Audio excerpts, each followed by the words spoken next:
Hello everyone, Jedi Mario here, and today I'm going to be doing something a little bit different from normal.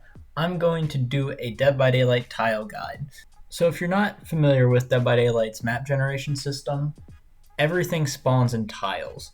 So a tile can be something like a couple of trees arranged in a certain pattern, or it can be the shack or the main building. And today we're going to take a look at the TL wall. I'm going to tell you everything there is to know, or at least everything I know about the TL wall tile. Um, Keep in mind, I tried to make this guide as thorough as possible, but I'm going to miss some things. There's always something different or creative you can do in Dead by Daylight. So, you know, be creative, but this is just a fairly general guide to how things normally play out of this tile. So, without any further ado, let's get into it. Let's start with a quick overview of the general shape of the tile. The TL wall consists of two main structures, an L-shaped wall and a T-shaped wall, as the name suggests, which form an incomplete box. Each wall has a window at the same general spot. A generator can spawn on the inside against the L wall, and a totem can spawn inside against the T wall between two obstacles. Another small wall can spawn nearby with a locker against it, which isn't really that useful, and a hook can also potentially spawn next to this wall. The TL wall is one of the most simple and balanced tiles to loop in Dead by Daylight. The survivor will simply want to run the tile clockwise. This will allow them to hit each window 3 times in a row. However, this only works if the killer runs around the outside of the tile. Killers typically instead run through the center of the tile to push survivors the other direction and prevent an easy vault. This still gives the survivor an opportunity to vault the window, but it becomes much more dangerous. This is what we call a 50-50. Each player has 2 options, and if they outguess the other, they'll typically win. The survivor can either vault the window or fake it and run to the other wall. The killer can either double back to hit the survivor or commit and try and hit them before they vault. The survivor wins if they successfully vault the window without getting hit or cut off, or if they predict the double back and leave. The killer wins if they double back and hit the survivor, or commit and catch them that way. So what do you do if you're on the generator here and the killer approaches? Well, let's walk through a couple scenarios. If the killer comes from behind the L wall, the survivor should run for the T wall window and begin looping normally. If the killer approaches from the short side of the L wall, run around the L wall or the T wall and commence normal looping. If the killer approaches from the TL wall short side, run around the L wall and start looping normally. If the killer comes from behind the T wall, run around the L wall or take the window and start looping normally. Now we'll cover what to do if you're already in a chase and approaching the tile from the outside. If you're approaching the window straight on, you should ideally shoot for the back left corner. This creates the easiest opportunity to loop the tile the safe way. However, if the killer is too close, taking the closer right window is another option, though it opens the killer up to easily force you the wrong direction and get a hit. If you have to make an approach from one of the sides, this loop will immediately turn into a 50-50. As you can see, the TL wall is pretty simple, but this provides many opportunities for survivors to get creative with their pathing. I'll provide a few examples of other unique ways to run the tile for you, but you should get creative and try and discover your own techniques for running it. On the T-wall, it's pretty easy to hit a fast vault when running around the outside of the tile. This works well if the killer is too close for you to make it to the L-wall. If you take your pathing a little wide, you can get a fast vault when running the long side of the T or L wall. This is usually impractical since vaulting from this side is very unsafe, but it works in desperate situations and with a little bit of mind gaming. It's also possible to loop just the T or just the L wall. This is usually a bad idea, but it can work on certain killers like Huntress, who requires long sight lines to be able to use her power and moves very slowly. Finally, it's worth noting that depending on the realm you're on, there may be a small obstacle that spawns near the L wall window. It's possible to run behind this and hide mid-chase.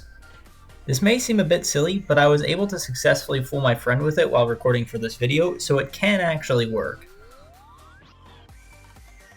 And just in case you're skeptical about these techniques actually working, here's me performing them in a live game against an actual killer.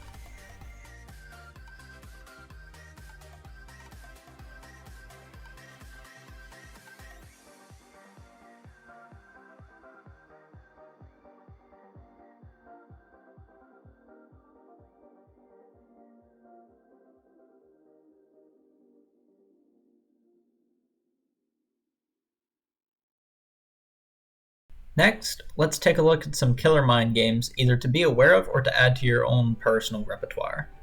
Sometimes killers will pretend to go around the outside, but then cut through the middle to catch survivors off guard as they run to the other window. This doesn't usually work against astute survivors, since they'll turn around if they don't see the killer following them, but it can certainly help in closing the distance. However, some killers will get a little bit more creative. Since most survivors will assume the previous mind game is in play when they don't see the red stain following them around the loop, some killers will wait behind the short wall and let the survivors run back into them. However, this only works on more experienced survivors and isn't completely reliable. Now let's take a look at how to play the tile against ranged killers like Nemesis or Huntress that can hit you from a short distance away. This tile is actually quite strong for these types of killers. The sight lines are generally good, and running it the traditional way allows them to get easy hits. Even running the wrong way for killer gives them an easy shot on the window. Running it the right way still gives them a pretty easy shot on the window if they don't double back. Another mind game that these types of killers tend to use is to get a survivor stuck behind one of the walls and force them to run back and forth across the window and then shoot through it over and over again to try and hit them. Be wary of this when playing as survivor. A good way to counterplay this type of killer as survivor is to avoid giving the killer any long lines of sight. This can be accomplished by running around a single wall so that they can't easily use their power. Now let's take a look at some more setup-oriented killers and how they can win this tile. These can either be tricks that you add to your own personal repertoire or things to look out for as survivor. Please keep in mind that there's no one single correct way to run this tile as any of these killers, and that these are just some ideas I came up with. If you're a better killer than I am, you may be able to come up with better ways to play the tile. Right now I'm showing off some trapper placements, but these also work for Hag and Freddy. I could only get this first clown technique to work when running around the very short L wall, so keep in mind that it may not work all the time.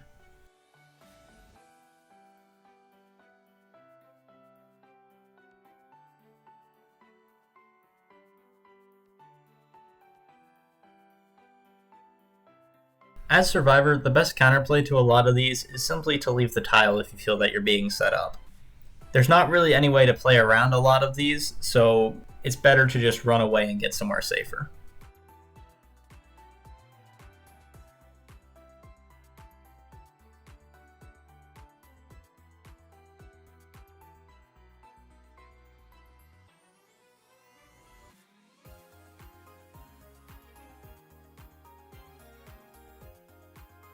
To wrap things up, let's take a look at a couple of the variations of this tile across different maps and see what different opportunities they present. Starting off, the McMillan TL wall is basically just the standard TL wall. It has everything in the normal layout, but it does have very high walls that you can't see over, so watch out for mind games.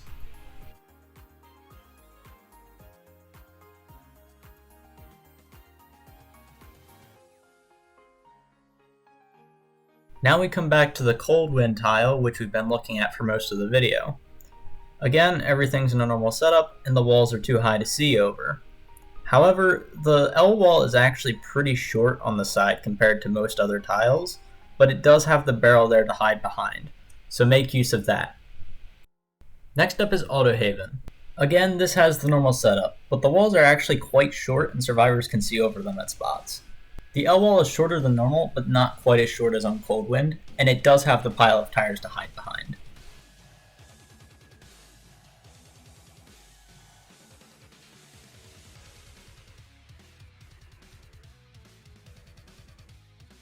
Next is Crotus Pren, which is really pretty normal and doesn't have a lot interesting about it. It's just the normal TL wall tile.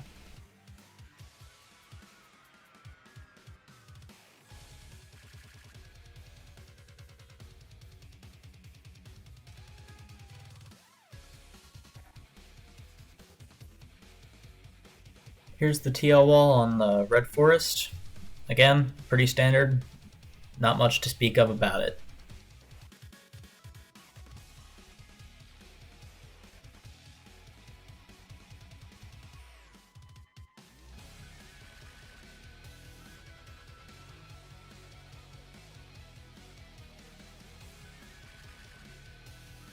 Next we're on to the swamp, and In my opinion, this is the strongest version of the TL wall for survivors.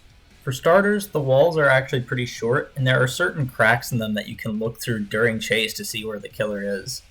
Poles also spawn in the middle of the tile, and they can be used to dodge attacks from certain killers. The setup is mostly normal, with the notable exception that 2 lockers spawn on the outside of each short wall. If you happen to bring head on, you can very effectively interrupt the chase that's happening here by hopping in one of these lockers. Next we move on to the game, which has a very unique TL wall tile. It spawns on the bottom floor, so the walls stretch up to the ceiling. One of the ways to access this tile is by dropping through a hole in the ceiling. It's very easy to get cornered in this variant of the TL wall tile, since the room that it's in is quite small and typically at the corner of the map, and sometimes only one exit is available to you. For whatever reason, the devs decided to put little areas of the wall that jut out that you can get stuck on if you aren't looking at them in chase, so look out for that. The lockers do spawn at different locations from normal, with 2 on the outside wall of the room and 2 on the inside of the tile. Neither of these are as strong as on the swamp, but a head-on could still be effective from one of these in interrupting a chase. Next up is Yamaoka Estate, which again doesn't really have anything noteworthy, except for the locker has been moved to the outside of the T-wall and could be used for head-on.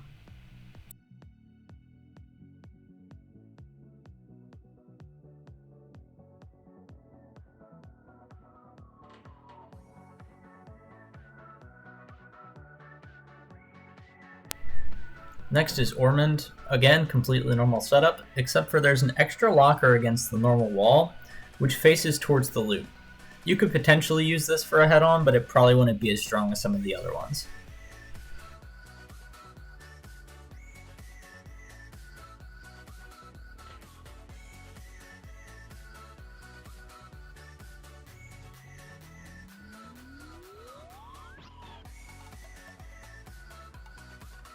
Now we'll move on to Dead Dog Saloon, which has another incredibly unique version of this tile.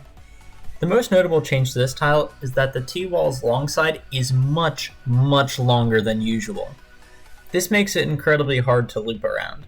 However, there is a breakable wall in the middle that the killer can use. Once the killer breaks this wall, then the tile will play more like a normal TL. There are also 2 lockers on the outside of the tile, which could potentially interrupt the chase with head-on.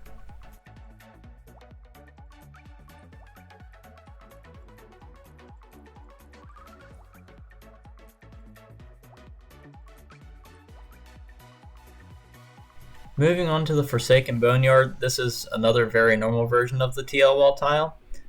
The only notable difference is that the totem doesn't spawn at its normal place. Instead, it spawns in the corner of one of the walls.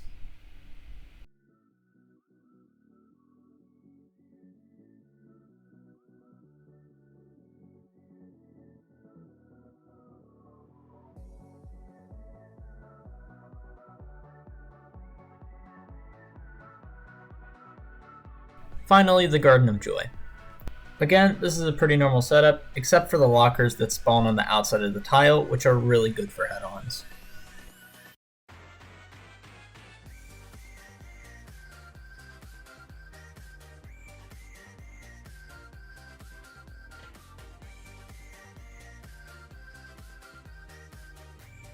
Well, that's all for this video. Please leave a like if you want to see more videos like this one. Maybe I'll do a tile guide for Shack. Leave a comment below if you have anything to add that I missed. And subscribe if you want to see more videos from this channel. Hope you have an awesome day.